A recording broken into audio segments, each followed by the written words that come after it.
Before I hand over the dice to you, Gill, it's your time now. Can we hear a short introduction of Gill from Smita ma'am? Smita ma'am, over to you.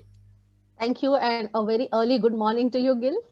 So, Gil Tiney is a speaker, author, coach, and ultimately a community catalyst, and as such, looks after the collaboration global community.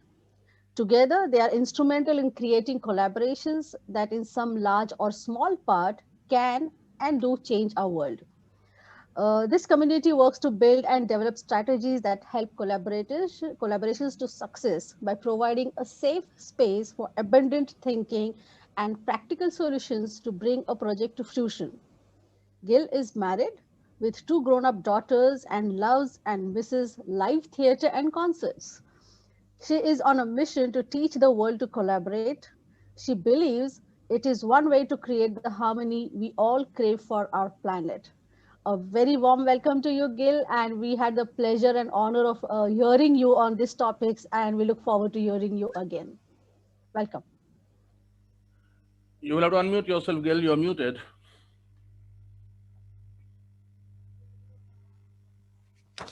Hello. Good morning, and thank you for that lovely welcome. And thank you to Gunjan and Smita for inviting me this morning. It's lovely to see so many of you here. Just for the record, I'm in the UK and it is about 2:45 in the morning.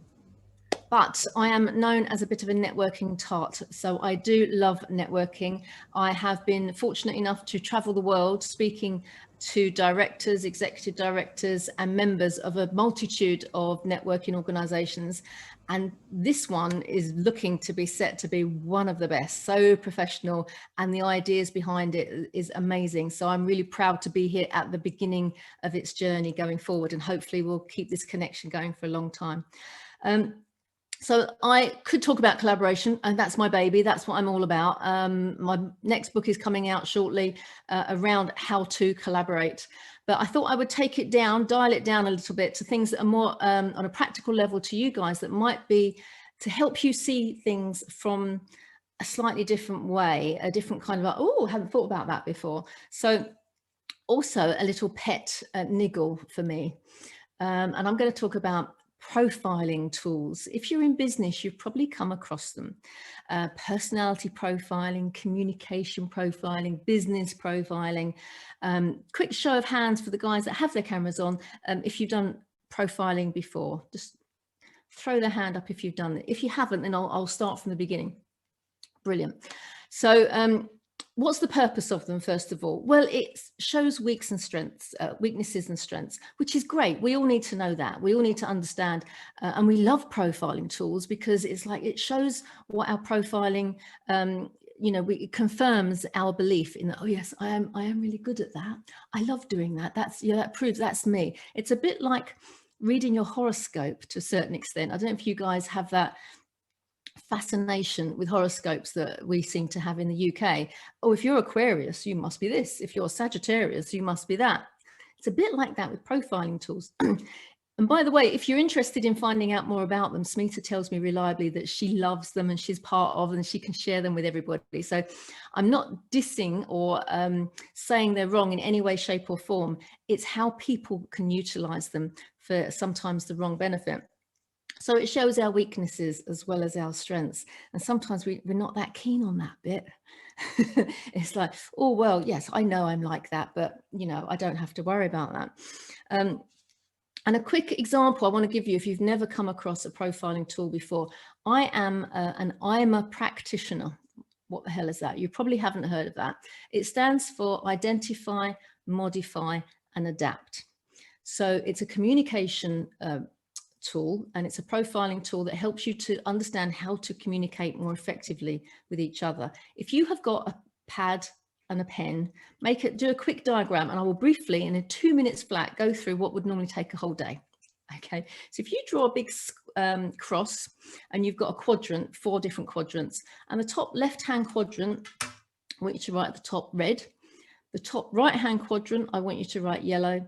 The bottom right-hand quadrant, I want you to write blue. And the left-hand bottom quadrant, I want you to write green.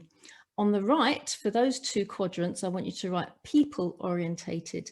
And to the left, I want you to write task orientated. And at the top, I'd like you to write high energy. And at the bottom, I'd like you to write low energy. That's very quick. I apologize. Can you repeat, please? Okay, so we have red on the top left, then we have yellow on the top right, we have blue on the bottom right, and we have green on the bottom left. And the two on the right side are people orientated communicators, and the people on the left side are task orientated. And at the top, just put high or an H for high energy. And at the bottom, you can put an L, low energy. There's no right or wrong in any of this. But just to give you a whistle-stop tour is when you get profiled, you end up being put into boxes, roughly. So if you were, for example, in the red box, that would mean your communication style is very direct. You are to the point. You're a great problem solver. You see things really clearly. You have clarity, positives. On the negatives, there's always a negative, you might be a bit brusque. You might be a bit sharp. You probably don't suffer fools gladly. You can be a bit abrupt in your communication style. If you look at the yellow, I am going quite quickly for this. I do take on board that, but hopefully you can watch back the video at a later date to just get the gist of this. If you're in the yellow, which is me, you're a people person, you're a right-brained extrovert, you talk quite quickly, you've got a high energy, you talk quite rapidly. So you have to slow things down for certain people. And you love being the center of attention. Hello. You like being on stage. You want to talk to as many people as possible. That's your positives. Your negatives, you're not so good at the detail. You don't like sitting there quiet for too long. You get fidgety if the scene doesn't change quickly to keep you entertained. So those positives and negatives, and the same for the bottom two. The people at the bottom are slightly lower energy. You can spot them because they talk much, much slower. They will give you good eye contact. Well, actually the blues will give you good eye contact because they're people. The blues are all about the team. They love teamwork. They will harmonize your business.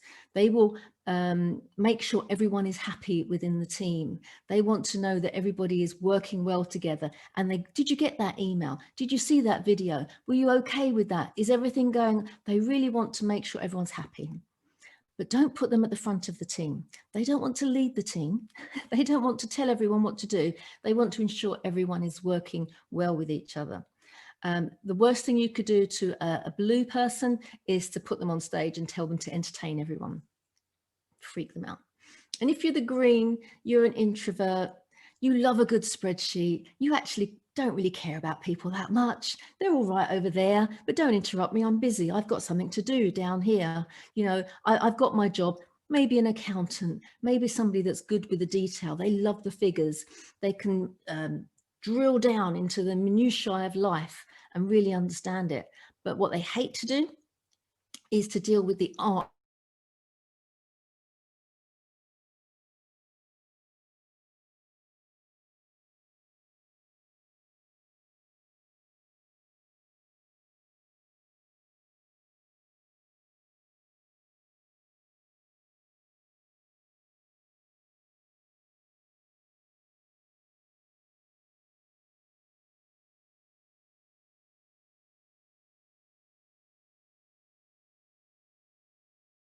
My profile, it says that I'm not into detail, so I can't do that. So I'm terrible. I'm terrible at taking minutes. It was his excuse. He was trying to get out of it, and he chose that he was going to do that, and we wouldn't let him get out of it. And yes, he was bad at taking minutes, but it was something that we had to do, and it was something that it wasn't fair for him to go, I'm not going to do that. I'm going to let one of you guys do it, even though none of us wanted to do it, and it wasn't our thing. It wasn't what we were good at. We knew that. So he allowed his label to be an excuse for him not to step up and not to stretch himself and not to find the best in him. And that's why I'm saying whether you are an introvert or an extrovert, it's a label.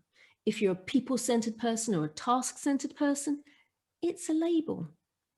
So I'll give you another example of how I chose not to live down to my label, and how I can be here today. How many of you have heard of the book The Miracle Morning by Hal Elrod? It's been out about 6 years now. Check it on Amazon. It's so cool. Brilliant book. I'm not getting commission for this. He's a great guy. It was brilliant. And I was recommended this book by somebody on LinkedIn. Give him a shout out, Andrew Laws. He's amazing. And he said, try this book. It is brilliant. And I am a self-confessed, not a morning person. And I'm like, I don't know. I'm not, see, another label. I'm not a morning person. Bearing in mind, I had worked for BNI and other networking organizations, which often meant getting up at 4 a.m.